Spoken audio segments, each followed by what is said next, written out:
নাতিন চাঁদমহল ভাঙড়া ফরিদপুর মৌলানা আলী আসগর সাহেবকে দেখতে পাচ্ছি। এবার জামাত থেকে নির্বাচন প্রার্থী তার অনেক ছাত্র রয়েছে, বুঝছেন কি ছাত্রদের সাথে কুশল বিনিময় করছে। এখানে আমার মামার জানাজা নামাজে এসেছিলেন, অনেকটাই সৌহার্দ্যপূর্ণ, অনেক জনপ্রিয়তা রয়েছে এবং জামাতের পক্ষ থেকে অনেকে এসে কৌশল বিনিময় করছে দেখতে পাচ্ছেন। এটি হচ্ছে চর ভাঙড়া, ভালো আছে পাবনা জেলা ভাঙড়া থানা। মেলাটা গান ওটা তো আছে তাই না? আমার বেতনটা কত এখানে? 8,000 ছিল, 2012 10,000 টাকা। 3, 5, 15, 12 বছর কত করে?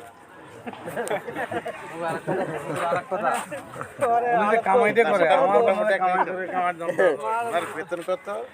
মানে দিনে কত করে পড়ে? মাসে ধরেন 10,000, তাহলে দিনে কত পড়ে? 300। তাহলে আছে হলো দিনে ওক্ত হলো 5টা, তাহলে কত হয়? পার ওক্ত কত হয়? 80 75 আচ্ছা 70 তারি দিন হলো 210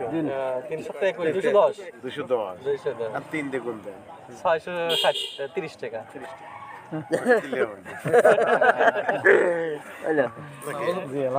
কামাই করে কিন্তু মানে কথা কওয়ার জন্য তারপর বিভিন্ন এলাকা থেকে আমি এখানে পড়ে যাবো ফাউন্ডেশন। তাহলে কি স্যার তাহলে নগদই হবে না বাকি স্যার? ভাই নগদে আমার নজরুল মেম্বার সাহেব নাকি বলে যে জালসায় সভাপতি সেক্রেটারি কে গুলো নগদে হলো 1 টন আর বাকিতে 3 টন, কোনটা নেবেন? তো বলে যে নগদে মারেন। পরে এবার যদি বিকাশের মারার দরকার নেই। ভালো আছেন? জন্ধ্যা থেকে আসছে, আপনার খুবই জনপ্রিয়তা আমাদের এলাকায়।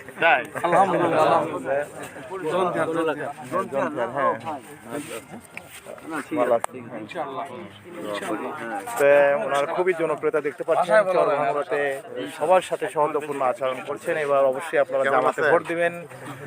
জনাব আলী আসগর সাহেবকে এবার আমরা এমপি হিসেবে দেখতে চাই। ধন্যবাদ সবাইকে।